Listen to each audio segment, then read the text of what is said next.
देखिए, विगत दिनों 13 मार्च को डबरा थाना क्षेत्र में एक लल्ला और नरेंद्र गुर्जर की हत्या हुई थी। और जिस तरह से घटना हुई थी वो काफ़ी संवेदनशील मामला था। इस केस को वर्कआउट करने के लिए एडिशनल एसपी क्राइम रियाज और एडिशनल एसपी देहा निरंजन और हमारी पूरी क्राइम ब्रांच की टीम लगातार काम कर रही थी। घटना के बाद सारे सीनियर ऑफिसर्स ने मौका विजिट किया था।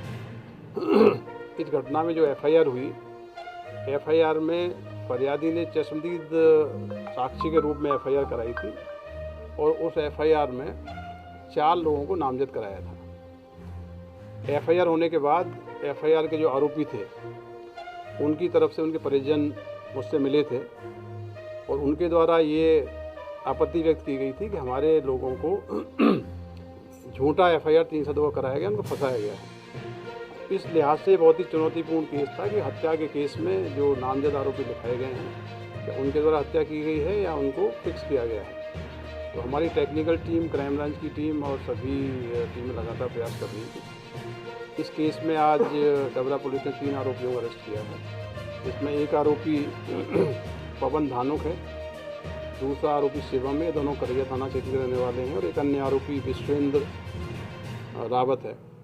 तो तीनों आरोपियों के अरेस्ट होने से ये स्पष्ट हुआ है कि इस घटना में 3 लोग मौके पर शामिल थे जिनके द्वारा फायर किया गया, गोली चलाई गई, जिससे हत्या हुई है। तो मौके पर उपस्थित 2 आरोपी शिवम को और पवन को गिरफ्तार किया और अन्य आरोपी जो सहयोगी था। तो अभी तक की जो इन्वेस्टिगेशन है उसमें ये स्पष्ट है कि जो लोग मौके पर उपस्थित थे जिनके द्वारा फायर किया गया था वो पुलिस ने अरेस्ट किए हैं। जिन लोगों के नाम एफआईआर में लिखाए गए थे, पुलिस की जो विवेचना हुई है, प्रेमा फेसिया उनकी ना तो उपस्थिति मिली है, ना घटना से कोई उनकी संलिप्तता मिली है। तो ये बेसिकली एक कॉन्स्पिरेसी एंगल भी सामने आ रहा है। तो पुलिस ने अभी तक घटना के 2 मेन एक्यूज को और एक मदद करने वाले को अरेस्ट कर लिया है। अभी इनको पुलिस रिमांड पर लेंगे, पूछताछ होगी, तो मुझे लगता है और भी सब्सिक्वेंटली इसमें लोगों की संलिप्तता सामने आएगी। मुख्य वजह क्या है? अभी इनको हिरासत में लिया है। इनसे जो प्राइमरी इंफॉर्मेशन मिली है, कुछ दिन पहले जो डबरा में मर्डर हुआ था, उस मर्डर के जो फरियादी हैं और मर्डर के जो साक्षी हैं उनको लल्ला के मर्डर केस में आरोपी बनाया गया। जांच में पाया गया है कि वो इस केस में अभी तक संलिप्त नहीं है। तो प्रेमा फेसिया तो यही लगता है कि उस मर्डर केस के गवाह, उसके फरियादी को प्रभावित करने के लिए, दबाव बनाने के लिए ये घटना कारित हुई है। अभी इन्वेस्टिगेशन काफ़ी की जानी है और उसके बाद इसमें बहुत चीज़ें स्पष्ट हो जाएंगी, इसका मोटिव क्या है और इसमें और कौन कौन लोग शामिल हैं। इनके अगेंस्ट में अभी तो क्रिमिनल रिकॉर्ड को निकलवा रहे हैं। बेसिकली इसमें 2 का क्रिमिनल रिकॉर्ड है, बाकी चीज़ें इन्वेस्टिगेशन के लिए। मैंने बताया कि ये केस बहुत ही चुनौतीपूर्ण है, बहुत ही इसको सोच समझ के घटना की गई है। इसलिए इसमें जैसे जैसे विवेचना होगी वैसे वैसे चीज़ें स्पष्ट होंगी किसकी क्या भूमिका है। हत्या में इस्तेमाल करा हुआ कट्टा और कारतूस भी कुछ बरामद किए? हाँ, वो सारी चीज़ें हो रही हैं। इसमें एक आरोपी से बरामद हो गया, बाकी से अभी हम लोग बरामद करेंगे। पुराने मामले के सर आरोपी फरार हैं, अभी भी वो गिरफ्तार हुए इसी मामले को लेकर?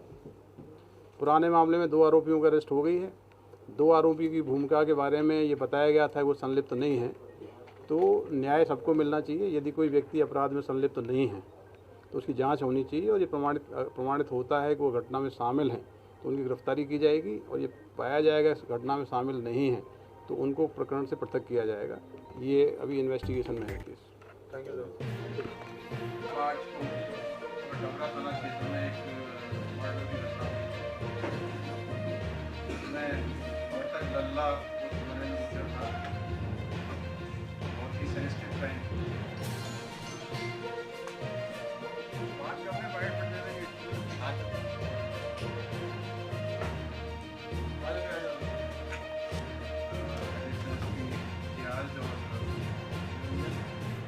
सभी क्राइम ब्रांच की टीम मौके पर पहुंची थी। इस केस में जो एफआईआर लिखाई गई और एफआईआर करने वाले जो फरियादी हैं वो चश्मदीद साक्षी के रूप में उन्होंने एफआईआर कराई कि हमने घटना होते हुए घटना के कुछ समय बाद जिन लोगों को आरोपी बनाया गया था उनके कुछ संबंधित लोगों को झूठा फंसाया गया है, मौके पर नहीं। ये कॉम्प्लिकेटेड केस था, चैलेंजिंग केस था, इसमें लगातार सीनियर ऑफिसर इन्वॉल्व रहे। आज इस केस में दौरा पुलिस ने 3 आरोपियों का अरेस्ट किया। इसमें एक प्रमुख आरोपी पवन धानोट है, जो कि नई खड़ेगा थाना क्षेत्र रहने वाला है। अन्य आरोपी 3 आरोपियों की तो गिरफ्तारी हुई है। जो आरोपी नामजद FIR में थे उनके संबंध में भी इन्वेस्टिगेशन हुई है और भी प्राइमरी जो इन्वेस्टिगेशन हुई है उसमें इस अपराध के मौके पे उनकी उपस्थिति प्रमाणित नहीं हो रही है। घटना में जो आरोपी मौके पे थे उसमें पवन धानो को सहयोग किया गया, तो इसलिए केस बहुत महत्वपूर्ण हो जाता है कि जो नामजद आरोपी लिखाए गए चश्मदीद घटना बताई गई, वो आरोपी इस घटना में नहीं पाए गए हैं अभी तक। अन्य जो आरोपी, एक आरोपी से इसमें फायरआर्म भी जब्त हो गया है। ये केस बेसिकली इसमें कई एंगल से इन्वेस्टिगेशन अभी हो रही है। जैसे जैसे इन्वेस्टिगेशन आगे बढ़ेगी इसमें प्लानिंग क्या थी, कॉन्स्पिरेसी क्या थी और कौन कौन इन्वॉल्व थे, पूरा केस तो पता होगा।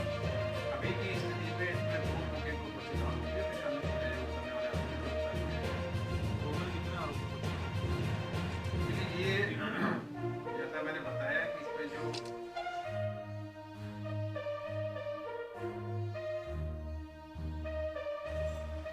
अन्य आरोपी जो घटना करने में संलिप्त थे, मौके पे थे, जिनके द्वारा गोली चलाई गई, उनको हमने गिरफ्तार किया है। इसमें अभी जो कि बहुत ही महत्वपूर्ण प्रकरण है, बाकी चीज़ों का खुलासा इस स्टेज पर करना ठीक नहीं है।